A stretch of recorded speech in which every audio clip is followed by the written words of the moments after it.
Welcome back to Recaps channel. Today, I will show you a crime thriller film from 2005, titled Revolver. Are you fucking ready for this fight, Jake? After 7 years of confinement, Cockney gambler Jake Green is finally freed from prison. 2 years after his release, he and his brother Billy go to one of the most important casinos in the area with the intention of getting back the money they are owed by the owner, crime boss Dorothy Macha. Ignoring his bodyguard Paul's advice, he allows Jake to join his private game. On the way up, Jake hesitates to take the elevator because of his claustrophobia, but the other bodyguards remind him they must climb 20 floors, so he gives in and takes the elevator while fighting a panic attack. Jake's first bet is on a chip toss against another player at the table, which he loses. But this is on purpose. He's manipulating Macha into a sense of false security, so when he makes the same bet with him, he wins this time. Billy and Jake hurry to leave the casino with their bags full of cash, and on their way out, they're stopped by Zach, who tells them they're in danger and he can help them before giving Jake his card. This time, Jake decides to take the stairs, but before he can even go down one step, he passes out and falls down as the card is revealed to say,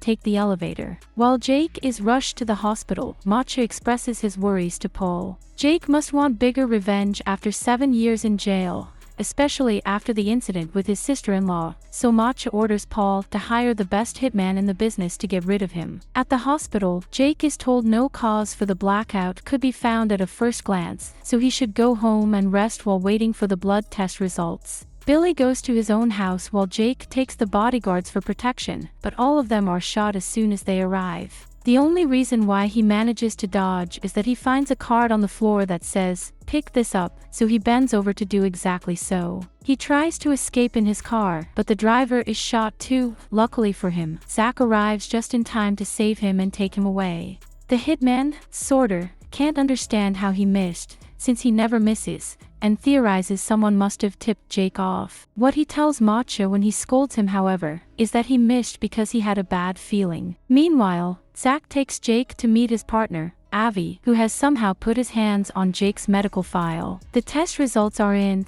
Jake has a rare blood disease that will cause his death within 3 days. The men offer Jake their protection in exchange for 2 conditions, which are not negotiable. He must give them all their money, and do anything they ask for, including answering any questions. They give him 3 hours to decide, but Jasky leaves without saying a word because he's convinced they're trying to trick him. The results he gets at the hospital are the same ones, but Jaskier once again thinks the lab must have been paid by Zach and Avi, so he gets a second opinion from his private doctor, who also gives him the same prognosis. After threatening him with his gun to make sure he isn't also being paid, Jake admits he has no choice and, after taking money from the bank, goes back to accept the men's deal. As they go out for a ride, Avi explains they're loan sharks, and it'll be Jake's money that they'll be loaning. After visiting their first client to drop the money, Avi demands Jake to tell him all about his history with Macha. Macha used to have 3 very stupid men working for him called the 3 Eddies. They lost their card man before a big game and knew Jake was a good player,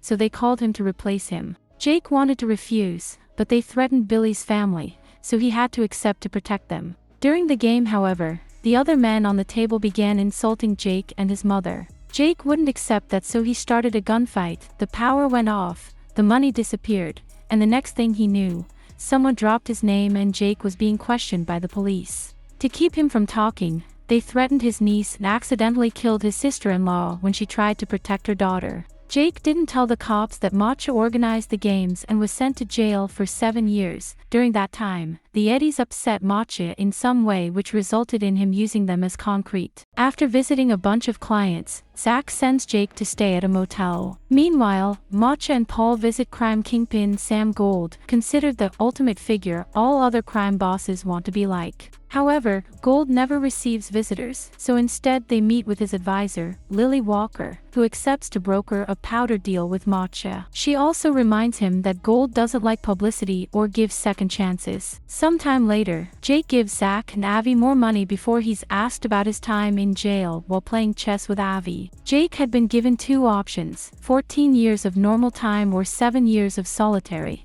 so he chose solitary. His cell was between 2 men, a chess master and a conman, that had been there for a long time, and while they never talked to each other, they knew everything about each other. During the first 5 years of Jake's sentence, the three of them would communicate by sending messages written on the library books, and that was how Jake learned their formula to win any game in the world. The two men were planning a prison break and promised to take Jake with them, but when they finally left, they disappeared without a word and left Jake behind. When he was released 2 years later, he found out those two men had taken all his money and only left behind a note that said, "You can only get smarter by playing a smarter opponent." So Jaker started using the formula to make himself rich at various casinos. As the days pass, Jake continues working by visiting various clients and giving away his own money. He's also supposed to threaten them if they don't pay, but he can't bring himself to hurt innocent, desperate people. Meanwhile, Avi and Zach are chaining the side of a wall to a truck, so when they pull, they break said wall and steal the safe on the other side.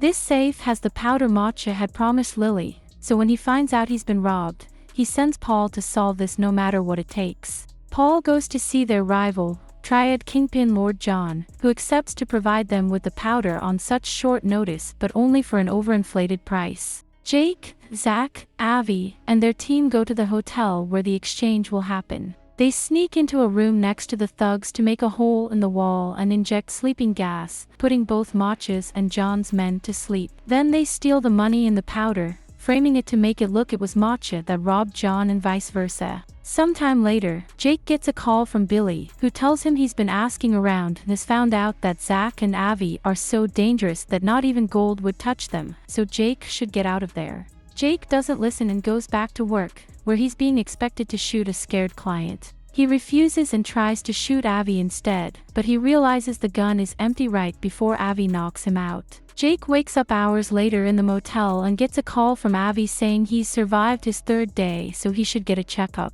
After being visited by his niece and Billy, who leaves him a gun just in case, Jake goes to see his doctor, who confirms the diagnosis had been wrong and Jake is fine. He tries to call Avi and demand answers, but Avi only says he'll have to wait. Meanwhile, Paul has been gathering information, and Jake's name has come up as involved in all the problems his men have been going through, so Matcha orders him to kill him. When Jake returns to the motel, Avi and Zach are waiting for him and warn him that Matcha's thugs are waiting inside the room. Jake runs away and the men go after him, but he manages to lose them, especially when one of the thugs slips and shoots himself by accident. The other criminals find the body and think Jake did it. Jake goes to see Avi and Zach at their office, where they confess they've always known Jake didn't tell them the whole truth about his old deal with the Eddies. Those 3 clowns had been waiting for Jake when he got out of prison to kill him, since what he did caused them to get fired by Matcha.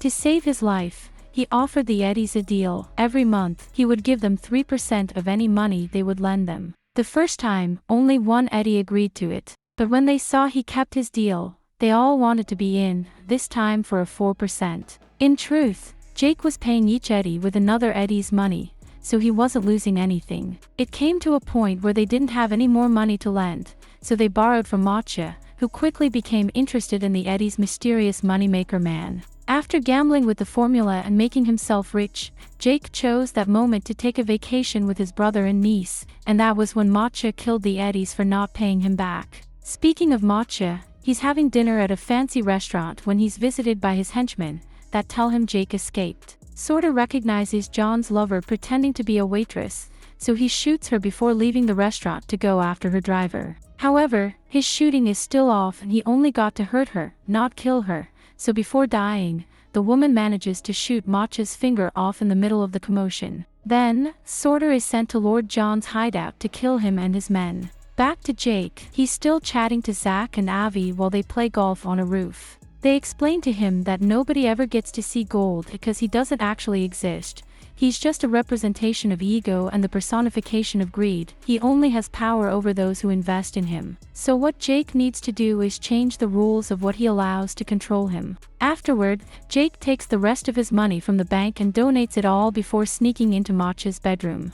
While fighting with the voices in his head that represent his ego, Jake apologizes to Matcha for tricking him out of his money, accepts him as the superior crime lord, and tells him he's made a donation in his name before leaving. In order to confront his fears, Jake takes the elevator, which gets stuck on the 13th floor. While fighting off a panic attack, he has a conversation in his mind in which he rejects his ego, finally stepping out of the game as a free man. Once the elevator beings working again, Jake reaches the ground floor and finds Macho waiting for him with a gun, driven crazy by his own ego. However, Jake is at peace with himself and simply walks past him, which drives Macho mad because he can't understand how someone won't fear him. He begins crying as he understands how thoroughly humiliated he's been. The next morning, Paul brings Macho all the local newspapers for him to see his name plastered all over them. Jake hadn't been lying when he said he made a donation in Macho's name, and now everyone thinks the casino owner cares about the community. Macho is happy to take the credit,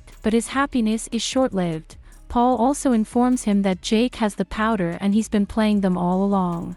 Paul, Sorter, and the rest of Macho's henchmen go visit Billy, who manages to hide his daughter in the cupboard when he realizes one of his bodyguards has betrayed him. Once he's found, the men begin hurting him while interrogating him, not believing when he says he doesn't know where Jake and the powder are. Paul's torturing methods are quickly escalating and Sorter starts feeling uncomfortable, especially when they make the girl come out of the cupboard after they hear her sob. Refusing to hurt a child, Sorter rejects his ego and begins killing his fellow henchmen methodically and effectively, but he makes a mistake at the end and gets killed too. Meanwhile, Macho is visited by Lily. She brings him a wreath sent by Gold, who isn't happy with seeing Macho's name all over the newspapers since he doesn't like publicity. Lily also informs him that Macho's time is over and he won't have a second chance, which sends him into another panicking frenzy. Avi and Zach take Jake and the powder to Macho's casino, where Avi finally beats Jake at a game of chess while confessing the last few details of the story. He and Zach had been the men in the cells next to Jake's, and they always wanted to take him away with them, but he hadn't been ready to accept the truth, implying they have been nothing but merely figments of Jake's imagination. Unfortunately, he doesn't have time to come to terms with this because at that moment, the casino's bodyguards come to take him to see Macho, who has the girl with him. After dropping the bags of powder on the floor, Jake tells his niece everything will be fine, which drives Macho mad because Jake is still showing no fear even when he's pointing his gun at the child. Humiliation causes the ego voices in Macho's mind to reach the conclusion that Jake can't hurt a dead man, so he puts the gun against his head and shoots.